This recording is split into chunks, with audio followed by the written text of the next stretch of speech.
మీరు ఉన్నారు దీనిపైన. ఇప్పుడు ఉదాహరణకి ఇక్కడ కేటీఆర్, హరీష్ రావు, ఇక్కడ సునీతమ్మ, ఈయన పేరు ఏందో ఉండే పల్ల రాజేశ్వర్ రెడ్డి, ఈయన అదే మన అరకిపూడి గాంధీ. సో వీళ్ళందరూ ఫోటోలు వేసుకున్నారు. అందరూ ఒక్కొక్కళ్ళు 1,00,000 కోట్లు తక్కువ సంపాదించిన వాళ్ళు ఎవరు లేరు దీంట్లో. అందరూ బాగా సంపాదించిన వాళ్ళు. హరీష్ రావు గాని, కేటీఆర్ గాని, వీళ్ళందరూ కూడా. మరి మీరు వీళ్ళ కోసం ప్రచారం చేస్తున్నారు కదా? నేను వీళ్ళ కోసం కేసీఆర్ కోసం చేస్తున్నా అంటే మరి కేసీఆర్ ఒక్కడే ఉన్నారు, వీళ్ళందరూ కూడా సంపాదించుకున్న వాళ్ళే. వాళ్ళు సంపాదించుకున్నారు సార్. మీరు అన్నట్టు 10 సంవత్సరాలు గెలిచారన్నారు. 10 సంవత్సరాలు గెలిచారు, 10 సంవత్సరాలు తెలంగాణ తీసుకొచ్చారు, అంతా బాగానే ఉంది. కానీ ఈ 10 సంవత్సరాల్లో ఒక్కొక్కళ్ళు తక్కువ 1,000 కోట్లు సంపాదించారు. వాళ్ళు 100 కోట్లు రాని 2,000 కోట్లు రాని సార్.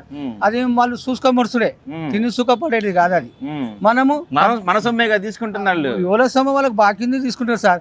కానీ వాళ్ళకి నామ్ దానే పే లిక్కేరైత అప్పటికి మనం మొక్కితే అది రాదు సార్. దేవుని మొక్కుతాం, ప్రతి రోజు మొక్కుతాం.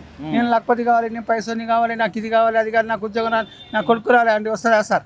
రాదు. ఎప్పుడు ఏది జరగాలనో అది జరుగుతుంది. ఎప్పుడు ఎవరికి సార్ ఇవ్వాలనో ఇస్తాడు. అట్లా మనం కోరినంత మాటనే ఇయ్యారు సార్. ఇప్పుడు ఆడపడుచును ఏడుస్తే ఏడ్చింది, యాక్టింగ్ చేసింది అన్నారు సార్. ఆడపడుచు ఏం చేస్తుంది, సునీతమ్మ ఏం చేస్తుంది, అదేం చేస్తుంది అంటారు సార్. మన జగన్మాత వాళ్ళు సార్. అమ్మ కడుపులో మనం పుడతాం సార్. అమ్మ లేనిది మనం బతకగలుగుతామా సార్? భోజనం చేపియాలన్నా మనం కంటిగా రెప్పలాగా చూస్తాం. మూత్రం పోస్తే 10 సార్లు వేస్తారు తల్లి, కొడుకుని కాపాడుతుంది. అసలు అమ్మ ఇప్పుడు బల్కంపేట ఇల్లమ్మ కానీ, సికింద్రాబాద్ మాంకాలమ్మ కానీ, మన పెద్దమ్మ కానీ, జూబ్లీహిల్స్ పెద్దమ్మ, లాల్ దర్వాజా పెద్దమ్మ, గోల్కొండ పెద్దమ్మ, వీళ్ళంతా తల్లులేగా సార్. జగన్మాత. మన బోనాల పండుగ ఎందుకు చేస్తాం సార్? బోనాలు అమ్మ మనం కాపాడాలని మనం చేస్తాం. ఇంతకీ ఎంత మెజారిటీతో గెలుస్తున్నారు? 1,06,000 ఓట్లతో మెజారిటీతో గెలవాలని 33 కోట్ల దేవతలను మొక్కుతున్నారు సార్. మొక్కున్నారా?